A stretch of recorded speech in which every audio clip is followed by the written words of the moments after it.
Students, welcome to your YouTube channel dream classes. आज जो है हमारे केमिस्ट्री का चैप्टर 3 का लेक्चर 3 स्टार्ट होने वाला है। तो स्टार्ट करते हैं आज के लेक्चर को। आज का हमारा टॉपिक है विद्युत वाहक बल।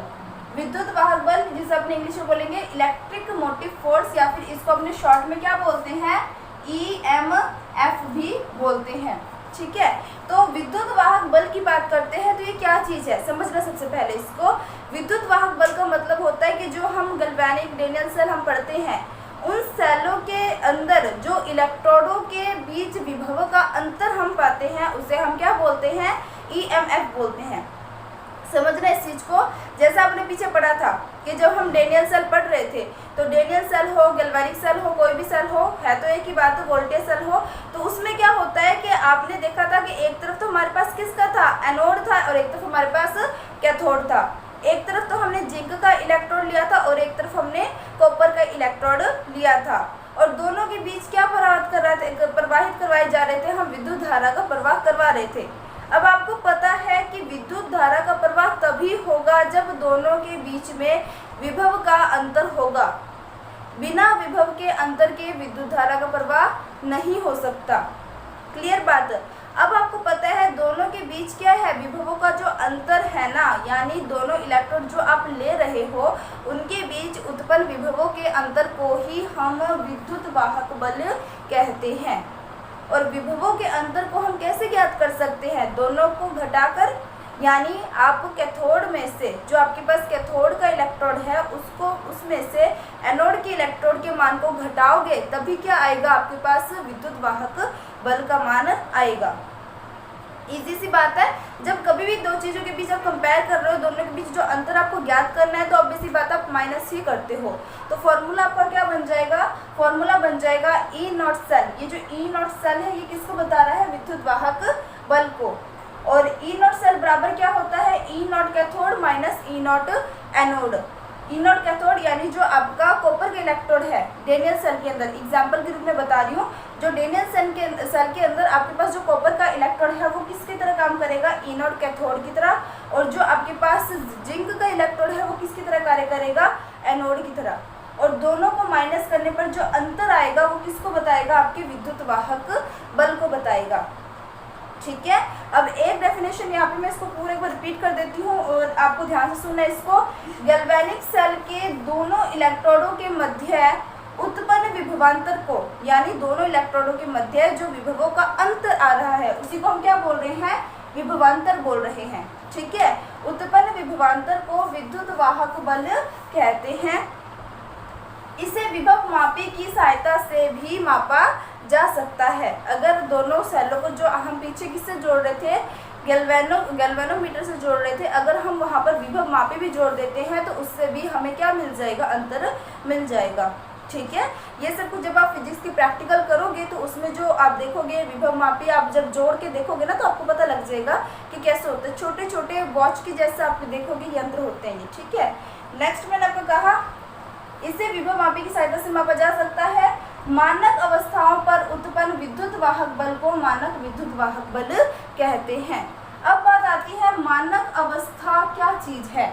मानक अवस्था यानी स्टैंडर्ड स्टेज को अपने बोलते हैं। स्टैंडर्ड स्टेज क्या होता है, यानी जिसमें हमने टेम्परेचर और अपने प्रेशर को फिक्स करते हैं, यानी जो हम सेल लेके चल रहे हैं उस सेल के अंदर अब हमने क्या कर लिया, टेम्परेचर को फिक्स कर लिया। टेम्परेचर तो हम कितना लेते हैं, 298 केल्विन, और जो हमारे पास प्रेशर है वो हम लेते हैं 1 atm।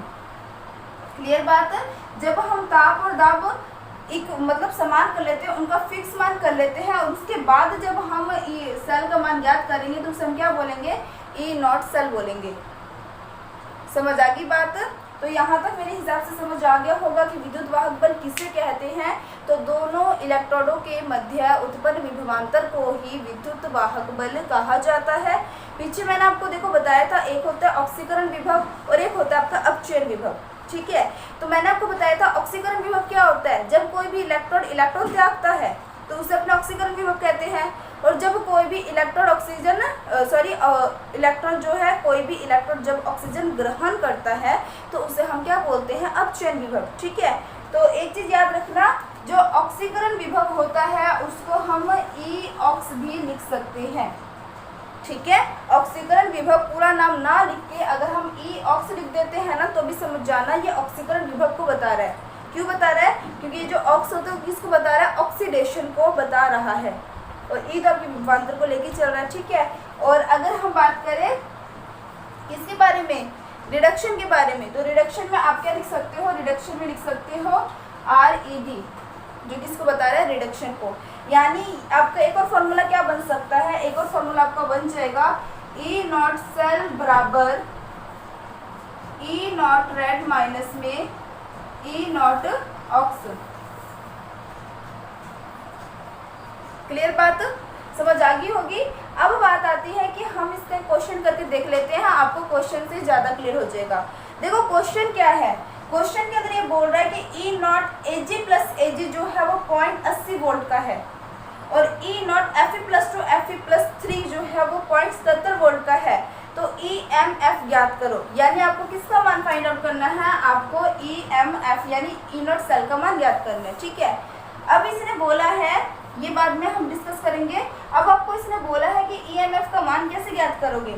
आपको पता है फॉर्मूला आपके सामने लिखा हुआ है, ई नॉट सेल का मान ज्ञात करोगे तो E nought cathode minus E nought anode है। अब रिएक्शन के अंदर जो आपको ये सारा क्वेश्चन दे रखा है, पहली बात आपको ये समझना पड़ेगा कि इसमें एनोड कौन सा है और कैथोड कौन सा है। तो पीछे मैंने आपको बता रखा था, मैंने आपको ट्रिक बता रखा था लोन, आपको याद हो तो मैंने आपको ट्रिक बता रखा है पीछे। लोन का मतलब होता है एल से होता है लेफ्ट हैंड साइड, ओ से होता है ऑक्सीडेशन, एन से होता है एनोड, और ए से होता है एनोड सॉरी, और एन से होता है नेगेटिव चार्ज, ठीक है। तो देखो यहाँ पर आपको पता है जो एनोड होता है ना उस पर क्या होता है? ऑक्सीडेशन, और जो कैथोड होता है उस पर क्या होता है? रिडक्शन। और ऑक्सीडेशन का मतलब होता है कि वो इलेक्ट्रॉन को क्या करेगा? त्यागेगा। अब इन दोनों में से अगर आप ध्यान से देखो तो इलेक्ट्रॉन को त्यागने का काम कौन कर रहा है? आपका आयरन कर रहा है। पहले Fe+2 था, अब Fe+3 बन चुका है, यानी इसने अपने इलेक्ट्रॉन को त्याग दिया।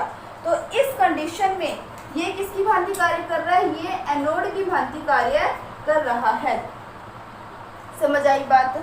दूसरी बात इसने क्या बोला है कि जो Ag+ है वो क्या बना रहा है? Ag बना रहा है। और पीछे हमने डेनियल सेल में समझा था, और मैंने अपचयन विभव की डेफिनेशन भी आपको समझाई थी कि इसमें अब ये इलेक्ट्रॉन को क्या कर रहा है? ग्रहण कर रहा है, और जो इलेक्ट्रॉन को ग्रहण करता है उसका क्या होता है? अपचयन होता है।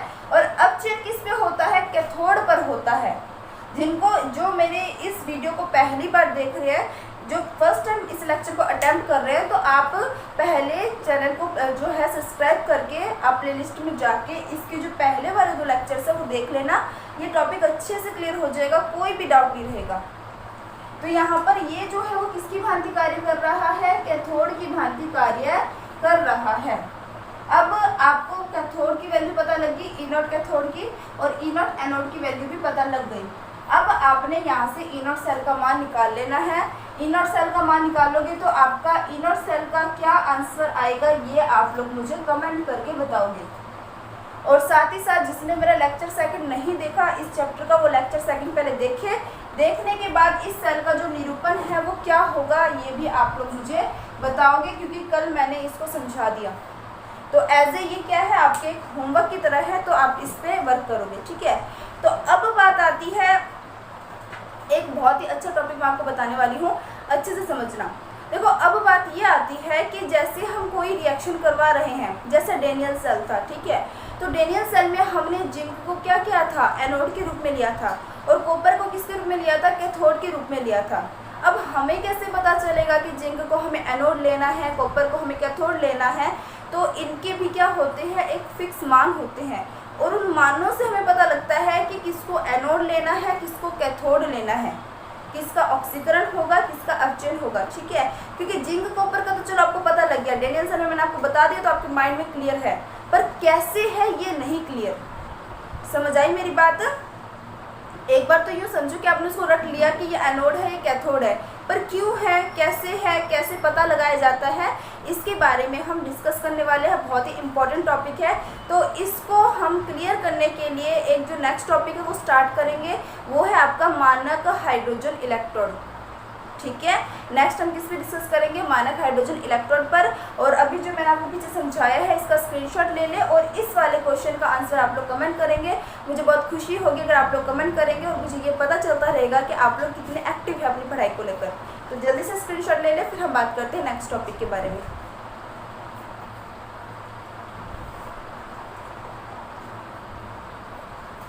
ले लिया होगा आपने स्क्रीनशॉट तो।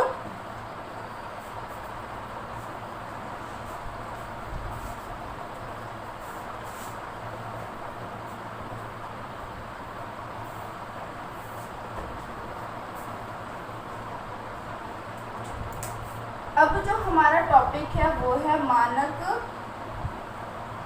Hydrogen electrode. देखो मानक हाइड्रोजन इलेक्ट्रोड से है ना ये पता लगाया जाता है कि भाई किसका अपचयन होगा और किसका ऑक्सीकरण। ठीक है, पहली बात तो हम मानक हाइड्रोजन इलेक्ट्रोड ले रहे हैं, ये क्या चीज़ है, नाम से आपको क्या क्या चीज़ें पता लग रही है। देखो मैंने आपको शुरू से बोलते आई हूँ कि जब हम कोई भी डेफिनेशन पढ़ रहे हो ना तो डेफिनेशन से पहले उस हेडिंग को ध्यान से देखो, हेडिंग से बहुत चीज़ें आपको क्लियर होने लग जाती है। देखो मैंने कहा मानक हाइड्रोजन इलेक्ट्रोड। अब मानक का मतलब क्या होता है, स्टैंडर्ड।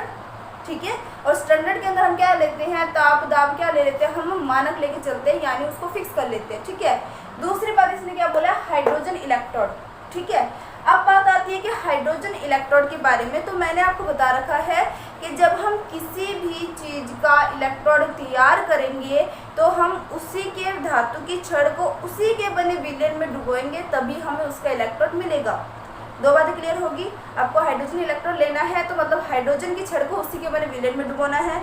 दूसरी और एक बात क्या होगी कि ये मानक कंडीशन में होंगी सारी चीज़ें। ठीक है, अब देखो यहाँ पर बात ये आती है कि जो हमारा मानक हाइड्रोजन इलेक्ट्रोड है, ठीक है, उसके अंदर हमने हाइड्रोजन को ही क्यों चुना और हाइड्रोजन में ऐसे क्या क्या गुण है जिसके कारण से हमने हाइड्रोजन को चुना।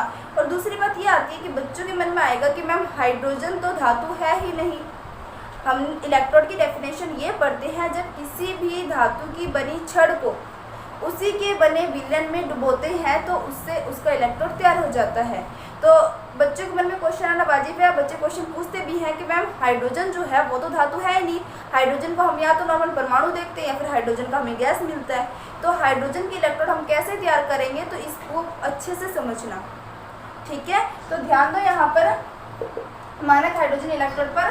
तो मानक हाइड्रोजन इलेक्ट्रोड तैयार करने के लिए क्या क्या करना है, सबसे पहले आपने क्या लेना है, एक पतली तार लेनी है, किसकी, प्लेटिनम की तार लेनी है। किसकी तार लेनी है आपको, प्लेटिनम की तार।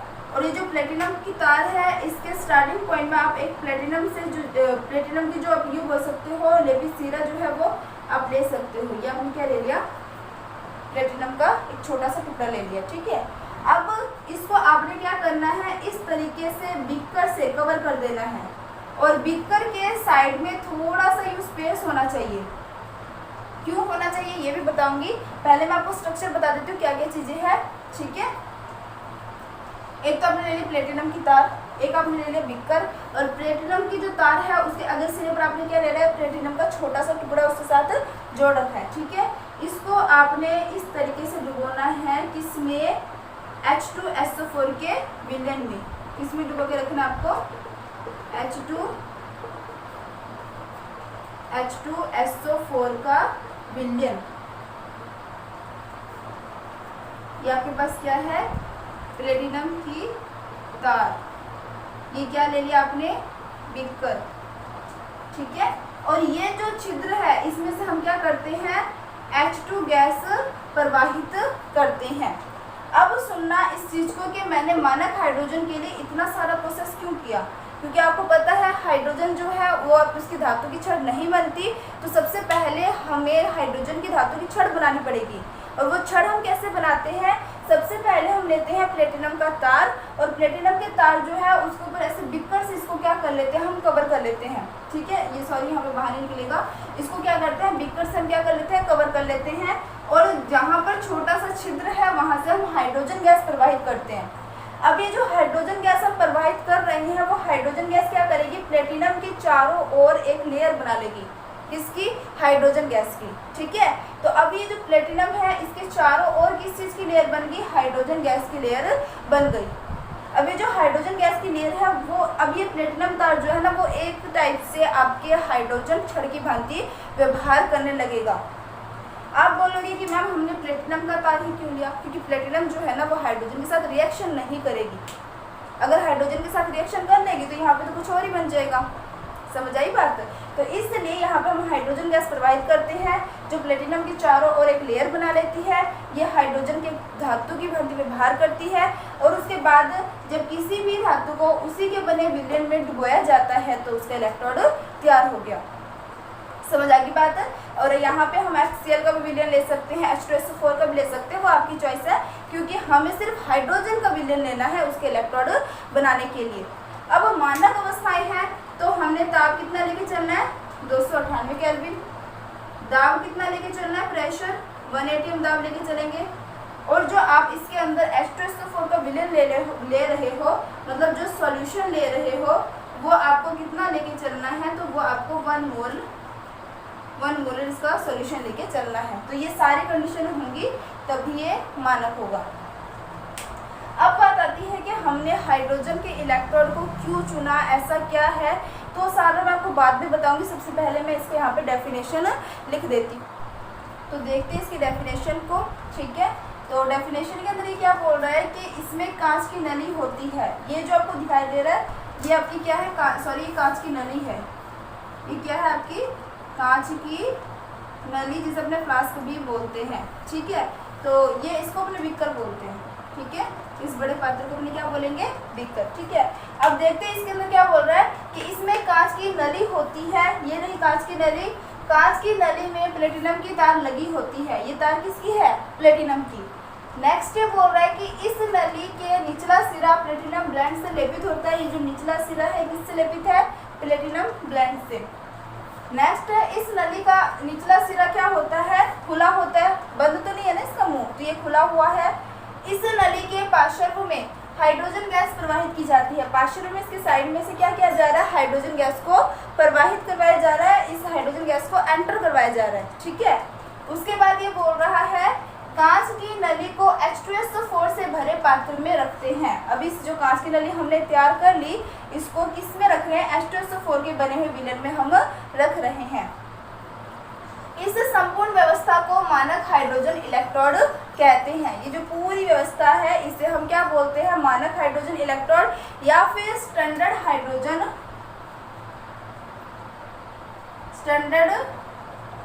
हाइड्रोजन इलेक्ट्रोड, ठीक है। या फिर इसको अपने क्या लिख देते हैं, SHE भी लिख देते हैं। अब देखो बात यहाँ पर आती है कि हमने जो यहाँ पर हाइड्रोजन इलेक्ट्रोड लिया है, हमने हाइड्रोजन इलेक्ट्रोड क्यों चुना। ऐसे तो बहुत सारे तत्व होते हैं, हम कोई सी भी ले सकते थे, लेकिन हाइड्रोजन में खास क्या बात है, देखो आपको पता है हाइड्रोजन का गुण है कि वो इलेक्ट्रॉन त्याग भी सकता है और इलेक्ट्रॉन ग्रहण भी कर सकता है, दोनों गुण पाया जाता है। यानी ये आपका इलेक्ट्रॉन त्याग कर एनोड की भांति भी व्यवहार कर सकता है और इलेक्ट्रॉन ग्रहण करके कैथोड की भांति भी व्यवहार कर सकता है। तो पहली बात तो क्या थी कि ये आपके एनोड और कैथोड दोनों के रूप में कार्य कर सकता है।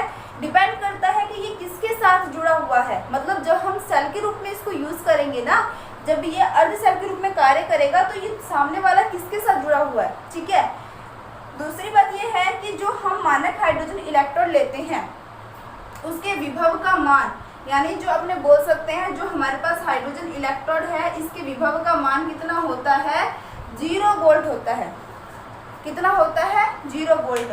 आपको दो चीज़ें मिल गई इसमें, खास बातें क्या क्या मिल गई, एक तो इसके अंदर जो वोल्टता का मान है वो 0 वोल्ट है। दूसरी बात ये एनोड और कैथोड दोनों की भांति व्यवहार कर सकता है। तो एक बात सोचने वाली है, देखो यहीं से पता लगाया जाता है कि जो हम तत्व ले रहे हैं, यानी जो हम धातु या छड़ ले रहे हैं जिसका हम इलेक्ट्रोड बना रहे हैं, वो एनोड की भांति व्यवहार करेगा या कैथोड की भांति। तो हम कैसे पता लगाते हैं, देखो पहले समझ लीजिए इस चीज को। जैसे मान लो मैंने एक तरफ ले लिया हाइड्रोजन इलेक्ट्रोड और दूसरी तरफ मैंने क्या ले लिया, जिंक का इलेक्ट्रोड, ठीक है। दोनों को जैसे हम जोड़ते हैं, जैसे हम सेल बनाते हैं वैसे हमने जोड़ दिया। अब जोड़ने के बाद जब आप क्या करोगे, E0 सेल का मान ज्ञात करोगे, यानी विद्युत वाहक बल का मान ज्ञात करोगे।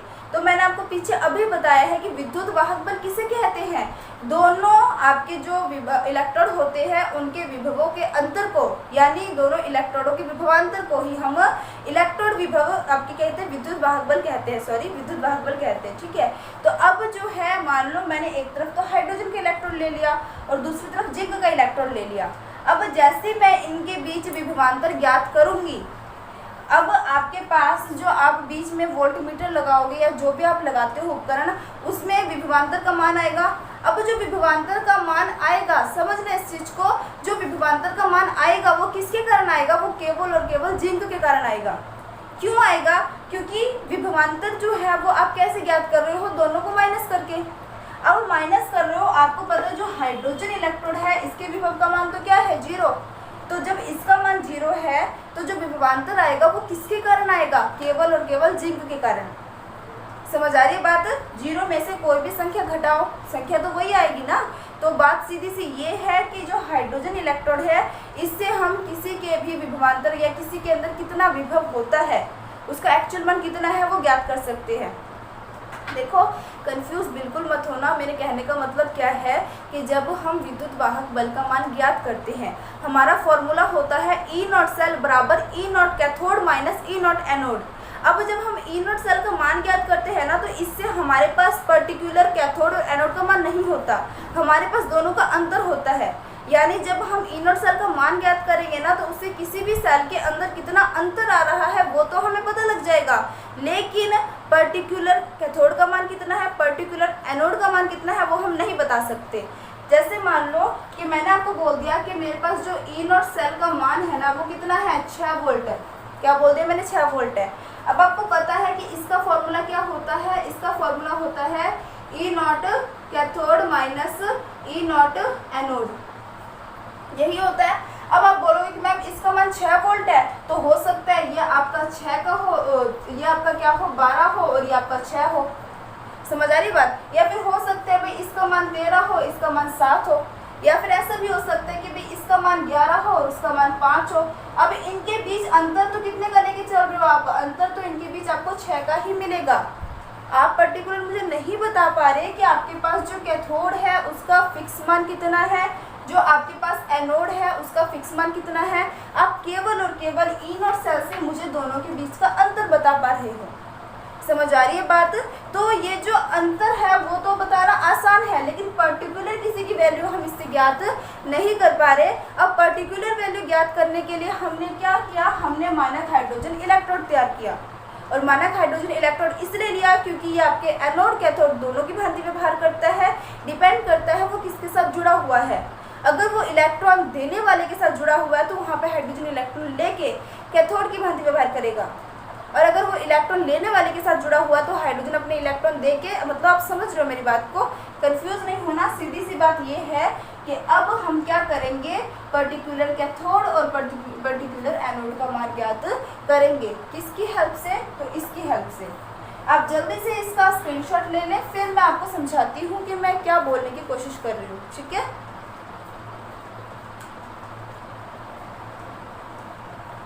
ले ली होगी आपने स्क्रीनशॉट। तो अब हम बात करते हैं किसके बारे में, तो जैसे मैंने आपको बताया कि अगर हम बात करें कि पर्टिकुलर किसी के बारे में तो कैसे ज्ञात करते हैं, तो यहाँ पर हम कंपेयर करके बात करेंगे।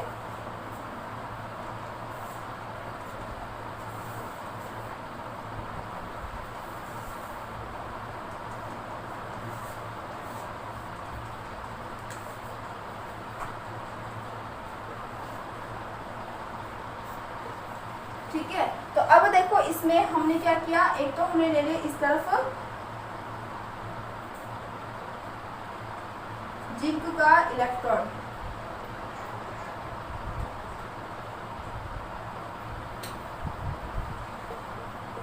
आपको ये सारी बातें बता रखी है। ये क्या है, आपकी जिंक की छड़ है, और ये क्या है, ZnSO4 का विलयन। यहाँ पर हम क्या लेके चल रहे हैं, यहाँ पे हम प्लेटिनम की तार, ये आपका प्लेटिनम ब्लेंड से लेपिस सीरा। यहाँ पर हमने क्या ले लिया, बिकर ले लिया। मैं इसको इधर शो कर दूँ, कंफ्यूज होने वाली बात नहीं है, हमें सिर्फ और सिर्फ हाइड्रोजन गैस प्रोवाइड करना है। ठीक है,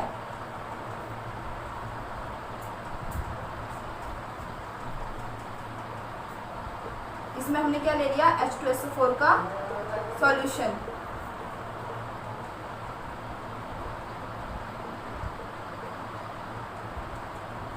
ठीक है, और अगेन हमें क्या करना है, हमें इनको आपस में जोड़ देना है।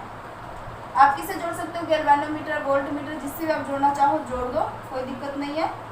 ये आपका बन गया सेल। अभी देखिए कंप्लीट नहीं है, क्यों नहीं है, पीछे बता रखा है, इसमें आपको क्या जोड़ना पड़ेगा, लवण सेतु भी जोड़ना पड़ेगा। ठीक है, अब देखो यहाँ पे जो जिंक है, अब हमें इसका क्या करना है, पर्टिकुलर मान ज्ञात करना है। ठीक है, तो हमारे पास फॉर्मूला क्या होता है, तो सबसे पहले देखो हम ये देखेंगे भाई किसका ऑक्सीकरण हो रहा है और किसका अपचयन हो रहा है। तो यहाँ पर आपका जो जिंक होता है वो किसकी भांति कार्य करता है, एनोड की भांति। इसका क्या होता है, आपका ऑक्सीडेशन। ऑक्सीडेशन हो रहा है, रिएक्शन कौन सा हो जाएगा, जिंक जो है 2 इलेक्ट्रॉन को त्याग देगा तो क्या बन जाएगा, आपका ऑक्सीकरण की भांति कार्य करेगा। और कैथोड जो है वो अब यहाँ पर क्या है आपके पास, जिसपे पॉजिटिव चार्ज, और इसका क्या हो जाएगा, रिडक्शन। और यहाँ पर आपका कैथोड की तरह कौन कार्य कर रहा है, तो वो आपका कर रहा है हाइड्रोजन।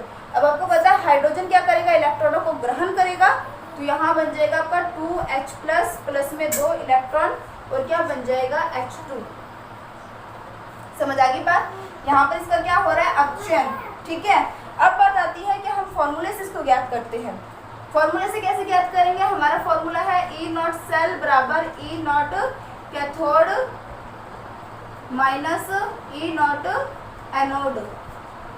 E0 सेल का मान रखेंगे तो यहाँ पर जो हमारे पास E0 कैथोड है, अब वो क्या है, स्टैंडर्ड हाइड्रोजन इलेक्ट्रोड है। अब हमारे पास E0 कैथोड क्या है, स्टैंडर्ड हाइड्रोजन इलेक्ट्रोड, माइनस में E0 एनोड जो है वो आपके पास क्या है, जिंक है। Zn से क्या बन रहा है आपका, Zn+2। क्लियर बात। अब देखो यहाँ पर E0 सेल का मान जब हम ज्ञात करेंगे तो इसकी वैल्यू कितनी होती है, 0 होती है ना।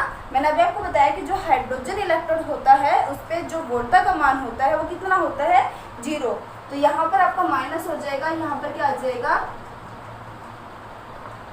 अब ये माइनस हट गया तो E0 सेल जो है वो किसके बराबर हो जाएगा, -E0।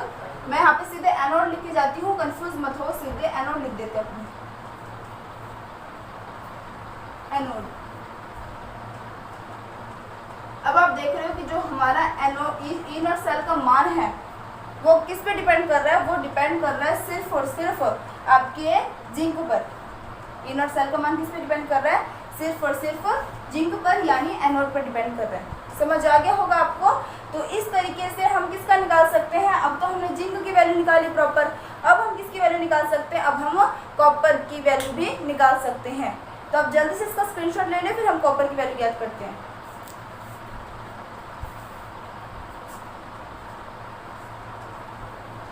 ले लिया होगा आपने स्क्रीनशॉट। अब हम बात करेंगे किसकी, कॉपर की। तो मैं यहीं पे लिख देती हूँ कॉपर, और यहाँ पे लिख देती हूँ CuSO4। भाई एक चीज़ में कंफ्यूज मत होना कि अब आप बोलोगे कि मैम हमने दोनों को राइट में क्यों लिया, ये दोनों को हम लेफ्ट में क्यों ले, या फिर हमें जिंक को राइट में ही लेना पड़ेगा, कॉपर को लेफ्ट में ही लेना पड़ेगा। देखो ऐसा कोई इश्यू नहीं है। क्यों नहीं है, क्योंकि जब हम हाइड्रोजन इलेक्ट्रोड से किसी की भी वोल्टा का मान ज्ञात कर रहे हैं तो हमें उस टाइम नहीं पता होता कि उसका जो मान है वो किस में निकलेगा, यानी उसका ऑक्सीकरण होगा या अपचयन। जब आप सेल तैयार कर रहे हो उससे पहले थोड़ी ना आपको पता है। अगर पता होता तो आप इसका मान क्यों निकाल रहे हो, तो कोई बड़ी बात नहीं है, इसको आप भले यहाँ पर रख दो। समझ आ रही बात। जिंक वाला कॉपर वाला दोनों इधर रख के कर दो, या फिर जिंक वाला इधर कॉपर वाला इधर रख के कर दो, कोई फर्क नहीं पड़ता। हमने बस सेल तैयार करना है। सेल तैयार करने के बाद जो रिएक्शन आएगा और जो वोल्टा का मान आएगा उससे हमें पता चलेगा कि इसका ऑक्सीकरण होगा या इसका अपचयन होगा। समझ आ गई बात। तो अब हम देख लेते हैं यहाँ पर। अब हमारे पास क्या है, कॉपर की छड़।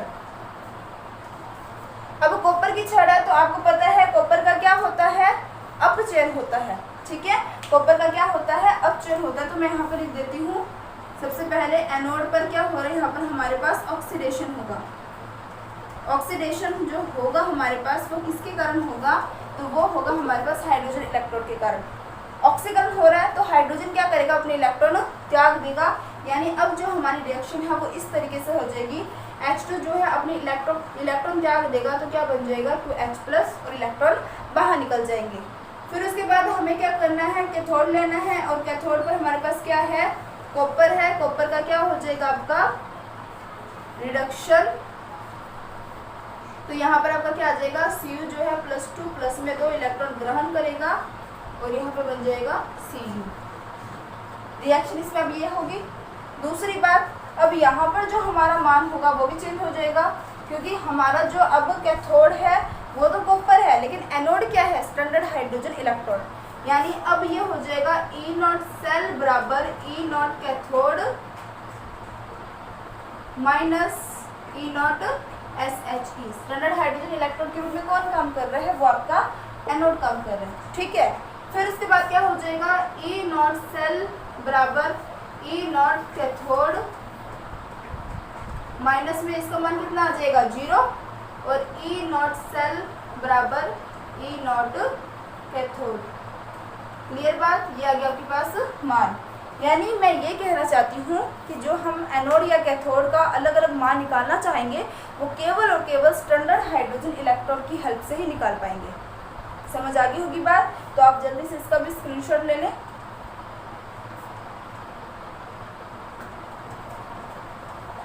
ले लिया होगा आपने स्क्रीनशॉट, ठीक है। और मेरे हिसाब से जो आज का लेक्चर है वो आपको बहुत अच्छे से समझ आया होगा।